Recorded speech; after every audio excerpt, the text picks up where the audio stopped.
പക്ഷെ ഇതൊക്കെ നമ്മൾ കാണുകയും മനസ്സിലാക്കുകയും ചെയ്യുമ്പോഴും മരണത്തെക്കുറിച്ചുള്ള ഒരു ചിന്ത, അഥവാ നമ്മൾ മരിക്കും, ഞാൻ മരിക്കും എന്നുള്ള ഓരോരുത്തരുടെയും ചിന്ത ഇല്ലാതാവുകയാണ്. അതെന്തുകൊണ്ടെന്ന് വെച്ചാൽ ഭൗതികമാകുന്ന ജീവിതത്തിന്റെ പിന്നാലെയുള്ള പരക്കുപാച്ചിലാണ്. ആദരവായ പ്രവാചകൻ നബിയുന മുഹമ്മദ് റസൂലുള്ളാഹി സല്ലല്ലാഹു അലൈഹി വസല്ലമ തങ്ങൾ ഒരു ചരിത്രം, സുലൈമാൻ നബി അലൈഹിസ്സലാമിന്റെ കാലഘട്ടത്തിൽ നടന്ന ഒരു ചരിത്രം സഹാബത്തിനോട് പറയുകയാണ്. മഹാനായ സുലൈമാൻ നബി അലൈഹിസ്സലാത്തു വസ്സലാമിന്റെ കാലഘട്ടത്തിൽ അസ്റായിൽ അലൈഹിസ്സലാത്തു വസ്സലാം ഒരു അനുയായിയാകുന്ന വ്യക്തിയുടെ മുന്നിൽ വന്നുകൊണ്ട് അദ്ദേഹത്തിന്റെ ആത്മാവിനെ പിടിക്കുന്നതിന് വേണ്ടി അദ്ദേഹത്തിന്റെ തിരുസവിധത്തിലെത്തിയിട്ട് ഒന്ന് തുറിച്ചു നോക്കിയത്രേ. നല്ലൊരു നോട്ടം. ഈ നോട്ടം കണ്ടപാടെ ആ മനുഷ്യൻ വല്ലാതെ പേടിച്ചിട്ട് ബഹുമാനപ്പെട്ട സുലൈമാൻ നബി അലൈഹി സ്വലാമിന്റെ അടുക്കൽ ഓടി വന്നുകൊണ്ട് പറഞ്ഞു, അല്ലയോ നബിയെ, എന്നെ പിടിക്കാൻ അസ്റായിൽ വരുന്നുണ്ട്, അതുകൊണ്ട് എന്റെ ആത്മാവിനെ ഊരപ്പെടാനാണെന്ന് തോന്നുന്നു, മനസ്സിലാകുന്നു, അതുകൊണ്ട് ഈ നാട്ടിൽ നിന്ന് എന്നെ എവിടേക്കെങ്കിലും ഒന്ന് മാറ്റണം. സുലൈമാൻ നബി അലൈഹി സ്വലാം പുഞ്ചിരിച്ചുകൊണ്ട് പറഞ്ഞു, എടാ, എവിടേക്ക് മാറ്റിയാലും അസ്റായിൽ അലൈഹി സ്വലാം വരും, തീർച്ചയാണ്. മരണം പുൽകുക തന്നെ ചെയ്യും. ഐനമാ തകൂനു യുദ്രിക്കുമുൽ മൗതു വലൗ കുന്തും ഫീ ബുറൂജിൻ മുശയ്യദ. അതിശക്തമായ ഇരുമ്പഴിക്കുള്ളിൽ നിങ്ങൾ അധിവസിച്ചിരുന്നാലും മരണം നിങ്ങളെ പുൽകുമെന്ന് വിശുദ്ധ ഖുർആൻ. ബഹുമാനപ്പെട്ട സുലൈമാൻ നബി അലൈഹി സ്വലാത്തു വസ്സലാം പറഞ്ഞു, നീ ഉറപ്പായിട്ടും മരിക്കേണ്ടവനാണ്, ഈ ലോകത്തുനിന്ന് വിട പറയേണ്ടവനാണ്. നിന്നെ ഈ നാട്ടിൽ നിന്ന് എങ്ങോട്ടെങ്കിലും മാറ്റിയിട്ട് എന്താണ് കാര്യം? തീർച്ചയായും മരണം പുൽകുമെന്ന് പറയാ. പക്ഷെ ഈ വ്യക്തി സമ്മതിക്കുന്നില്ല. അവന്റെ നിർബന്ധം നിമിത്തമായിട്ട് 10,000 കിലോമീറ്റർ അപ്പുറമുള്ളതാകുന്ന ഒരു ദ്വീപിലേക്ക് സുലൈമാൻ നബി അലൈഹി സ്വലാത്തു വസ്സലാം അവനെ നാടുകടത്താണ് സെക്കൻഡുകൾക്കുള്ളിൽ. പരിശുദ്ധ ഖുർആൻ തന്നെ പറഞ്ഞില്ലേ, വലി സുലൈമാന റീഹ ആസിഫതൻ തജ്രി ബി അംരിഹി. സുലൈമാൻ നബി അലൈഹി സ്വലാത്തു വസ്സലാമിന് അല്ലാഹു സുബ്ഹാനഹു വ തആല കാറ്റിനെ അധീനപ്പെടുത്തി കൊടുത്തിരുന്നു. അദ്ദേഹത്തിന്റെ ഇഷ്ടപ്രകാരം ആ കാറ്റ് അദ്ദേഹത്തെ വഹിച്ചുകൊണ്ട് എത്രയും പെട്ടെന്ന് എവിടെയാണ് നീയത്ത് വെക്കുന്നത് ആ സ്ഥലത്തേക്ക് എത്തും. കാറ്റ് വന്നിങ്ങനെ നിൽക്കും, ഒരു പരവതാനി പോലെ. അതിന്റെ മുകളിലേക്ക് കാലെടുത്ത് വെച്ച് നിന്നാൽ മതി. എവിടേക്കാണോ പോകേണ്ടത് അത്ര സ്പീഡിൽ അദ്ദേഹത്തെ അവിടെ കൊണ്ടുപോയി എത്തിക്കും. അപ്പം ബഹുമാനപ്പെട്ട സുലൈമാൻ നബി അലൈഹി സ്വലാത്തു വസ്സലാം അദ്ദേഹത്തിന്റെ മുഅ്ജിസത്തിലൂടെ ഈ മനുഷ്യനെ 10,000 കിലോമീറ്റർ അപ്പുറത്തേക്ക് ഒരു ദ്വീപിലേക്ക് നാടുകടത്തി. അല്പനേരം കഴിഞ്ഞപ്പോ സുലൈമാൻ നബി അലൈഹി സ്വലാമിന്റെ സവിധത്തിൽ ഇതാ അസ്റായിൽ അലൈഹി സ്വലാം വരികയാണ്.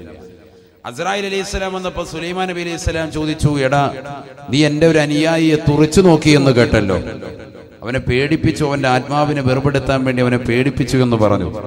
എന്താണ് അങ്ങനെ ചെയ്തത്? അപ്പോൾ അസ്റായിൽ അലൈഹിസ്സലാം പറഞ്ഞു അത്രേ, അവന്റെ ആത്മാവിനെ പിടിച്ചുകൊണ്ടാണ് ഞാൻ ഇപ്പോൾ വരുന്നത്. സയ്യിദുന അസ്റായിൽ അലൈഹിസ്സലാം, അവന്റെ ആത്മാവിനെ പിടിക്കാൻ വേണ്ടി അള്ളാഹു എന്നോട് കൽപ്പിച്ചത് ഇന്നാലിന്ന ദ്വീപിൽ വെച്ച് പിടിക്കാനാണ്. ഇവിടെ നിന്ന് 10,000 കിലോമീറ്റർ ദൂരെയുള്ളതാകുന്ന ഒരു ദ്വീപാണ് ആ ദ്വീപ്.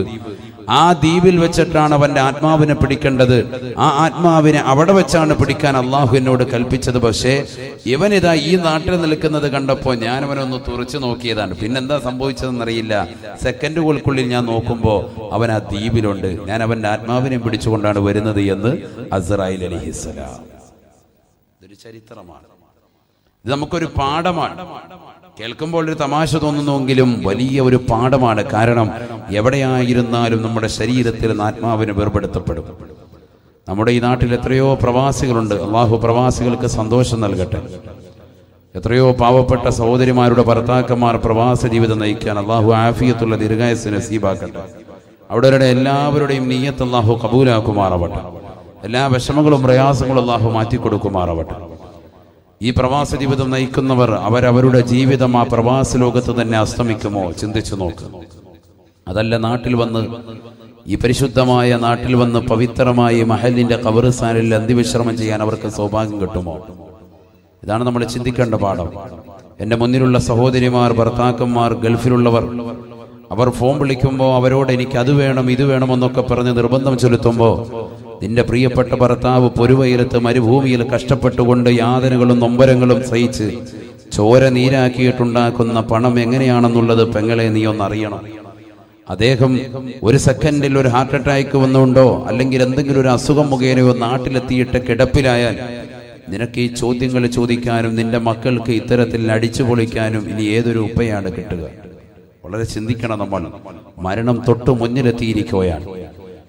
പ്രായാധിക്യം ചെന്ന് 60-70 വയസ്സാകുമ്പോഴാണ് എത്രയോ പാവപ്പെട്ട പ്രവാസികൾ നാട്ടിലേക്ക് തിരിച്ചു വരുന്നത്. ഒരു കുപ്പി നിറച്ച് കുറെ ഗുളികകളും പ്രായാധിക്യത്തിൻ്റെതാകുന്ന നരബാധിച്ചതാകുന്ന മുടിയും താടിയുമായിട്ട് പാവപ്പെട്ട പിതാവ് വന്ന് ചാരുകസേരയിൽ വന്ന് വീടിൻ്റെ കോലായ്മ കിടക്കുമ്പോൾ അദ്ദേഹത്തിൻ്റെ ആരോഗ്യത്തെപ്പറ്റി അപ്പോഴാണ് ഭാര്യമാർ, ഉമ്മമാര്, സഹോദരങ്ങൾ ചിന്തിക്കുന്നത്. അന്ന് അദ്ദേഹം ഒരു കറിവേപ്പിലയാണ്, ആർക്കും വേണ്ട. കാരണം പ്രവാസിയായിരുന്ന സമയത്ത് അദ്ദേഹം നാട്ടിലേക്ക് വരുമ്പോൾ അദ്ദേഹത്തോട് ചോദിച്ചിരുന്നവർ, സമ്പത്ത് ചോദിച്ചിരുന്ന മഹലിന്റെ അധികൃതർ, കമ്മിറ്റി പരിപാലകർ ആരും തന്നെ അദ്ദേഹത്തെ പിന്നീട് കണ്ടെന്ന് വരൂല. അദ്ദേഹത്തിന്റെ സമ്പത്ത് തീരുന്നതോടുകൂടി. ഇതാണ് ഈ ദുന്യാവ്, ഇതാണ് ഇതിന്റെ ബേസിക്. നമ്മുടെ വിഷയത്തിന്റെ ബേസിക് ഇതാണ്, അടിസ്ഥാനം. ഇത് മനസ്സിലാക്കിയാൽ ഒരു മുഅ്മിൻ നന്നാവും. ഇത് മനസ്സിലാക്കിയാൽ ഒരു മുഅ്മിനത്ത് അവരുടെ ജീവിതം സന്തോഷകരമാകും. അള്ളാഹു നമുക്ക് തൗഫീഖ് നൽകട്ടെ. മരണം എന്തായാലും ഉണ്ട്, മരണം സർവർക്കും സുനിശ്ചിതമാണ്. ഹബീബായ റസൂലുള്ളാഹി സ്വല്ലല്ലാഹു അലൈഹി വസല്ലമ തങ്ങൾ തന്റെ പ്രിയപ്പെട്ട അനുയായികളോട് ഓർമ്മപ്പെടുത്തുന്നു, ഈ ലോകത്ത് നിന്ന് വിട പറയുന്നതിന് മുമ്പ് അല്ലാഹു സുബ്ഹാനഹു വ തആല മരിക്കുന്നവന്റെ അടുക്കലേക്ക് അവന്റെ ആത്മാവ് തൊണ്ടക്കുഴിയിലെത്തി നിൽക്കുമ്പോൾ 5 മലക്കുകളെ പറഞ്ഞേക്കുമെന്ന് മുഹമ്മദ് റസൂലുള്ളാഹി. ഉറക്കെ പറയൻ, മുഹമ്മദ് റസൂലുള്ളാഹി സ്വല്ലല്ലാഹു അലൈഹി വസല്ലം. വളരെ ശ്രദ്ധിക്കണം. നിങ്ങളുടെ ശ്രദ്ധയാണ് ഈ സദസ്സിലേക്ക് ആകെ ആവശ്യപ്പെടുന്നത്. നല്ല ശ്രദ്ധ വേണം. അള്ളാഹു നമ്മുടെ ഈ സദസ്സ് പരിപൂർണമായി കബൂലാക്കുമാറാവട്ടെ. ഖാല റസൂലുള്ളാഹി സ്വല്ലല്ലാഹു അലൈഹി വസല്ലം, ഇദാ കാന ബിനു ആദമ ഫീ സിയാഖിൽ മൗത്ത് ബഅസ അല്ലാഹു ഇലൈഹി ഖംസതൻ മിനൽ മലായിക. ഹബീബായ റസൂലുള്ളാഹി സ്വല്ലല്ലാഹു അലൈഹി വസല്ലമ തങ്ങൾ ഓർമ്മപ്പെടുത്തുകയാണ്, ഈ ദുനിയാവിൽ നിന്ന് വിട പറയുന്നതായ സഹോദരന്റെ അടുക്കലേക്ക്, ആദമ സന്തതികളുടെ അടുക്കലേക്ക് അല്ലാഹു സുബ്ഹാനഹു വ തആല 5 മലക്കുകളെ പറഞ്ഞേക്കുമത്രേ. ബഅസല്ലാഹു ഇലൈഹി ഖംസതൻ മിനൽ മലായിക.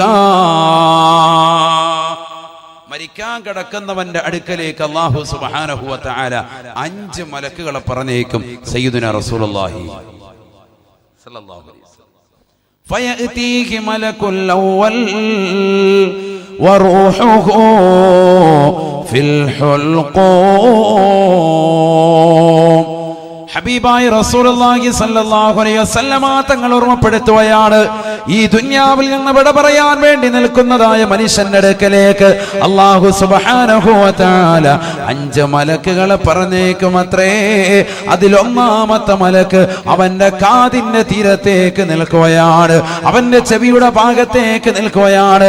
അവനോട് ചോദിക്കുകയാ, വറൂഹുഹു ഫിൽ ഹുൽഖൂം. അവന്റെ ആത്മാവ് തൊണ്ടക്കുഴിയിലാണ്. അവസാന ശ്വാസമാണ്, അവസാന ശ്വാസമാണ്. ഈ ലോകത്ത് നിന്ന് വിട പറയാൻ പോയാണ്. ഇനി ഏതാനും സെക്കൻഡുകൾ മാത്രമാണ്. അവന്റെ വലതുകാലിന്റെ തള്ളവരലിലൂടെ, അവന്റെ തൊടഭാഗത്തിലൂടെ, അവന്റെ ആമാശയത്തിലൂടെ, അവന്റെ കഴുത്തിലേക്ക് ആത്മാവെത്തി നിൽക്കുകയാണ്, എത്തി നിൽക്കുകയാണ്. അവസാനത്തെ സമയമാണ്, അവസാനത്തെ ഡേറ്റാണ്. ഇനി ഒരു സെക്കൻഡ് പോലും പിന്തിക്കുകയില്ല. ആ സമയത്തതാ ഒന്നാമത്തെ മലക്ക് അവനോട് ചോദിക്കുകയാണ്, യബ്ന ആദം ഐന ബദനുകൽ ഖവീ വമാ